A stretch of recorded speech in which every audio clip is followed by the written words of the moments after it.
మార్కెట్లోకి ఒక కొత్త స్కామ్ వచ్చింది. అది ఎంత క్లవర్గా ఉందంటే దీని గురించి స్వయంగా గవర్నమెంట్ ఆఫ్ ఇండియా అనే ఒక అఫీషియల్ అడ్వైజరీ కూడా ఇష్యూ చేసింది. Hi, this is Sandeep from ADS. అసలు ఏం జరుగుతుంది, మీరు ఎలా సేఫ్గా ఉండాలనేది ఇప్పుడు తెలుసుకుందాం.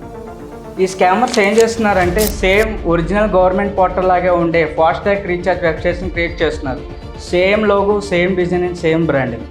ఇంకా స్కెరీ పార్ట్ ఏంటంటే వీళ్ళు ఈ ఫేక్ సైట్స్ని గూగుల్ యాడ్స్ అండ్ ఎస్ఈఓ కూడా చేస్తున్నారు. మీరు గూగుల్లో ఫాస్టాగ్ అని సెర్చ్ చేసినప్పుడు ఈ ఫేక్ సైట్స్ వస్తాయి. పొరపాటున మీరు ఆ లింక్ని క్లిక్ చేసి మీ వెహికల్ డీటెయిల్స్ ఇచ్చి పేమెంట్ చేస్తే నేరుగా మీ అమౌంట్ ఫ్రాడ్ అకౌంట్స్కి వెళ్తుంది. మీకు ఎటువంటి రీఛార్జ్ అవ్వదు. కాబట్టి గుర్తుంచుకోండి, ఫాస్టాగ్ అని గూగుల్లో ఎటువంటి స్పాన్సర్స్ కనిపించినా ఆ లింక్స్ని క్లిక్ చేయకండి. ఎప్పుడైనా సరే అఫీషియల్ యాప్ ద్వారానే రీఛార్జ్ చేయండి. అండ్ మోస్ట్ ఇంపార్టెంట్ థింగ్, మీకు ఫోన్ కాల్స్లో ఎటువంటి ఓటీపీస్ అడిగినా కూడా షేర్ చేయకండి. ఈ ఇన్ఫర్మేషన్ మీకు నచ్చినట్టయితే మీ ఫ్రెండ్స్, ఫ్యామిలీస్ అండ్ రిలేటివ్స్కి షేర్ చేసి వాళ్ళని సేఫ్గా ఉంచండి. Thank you.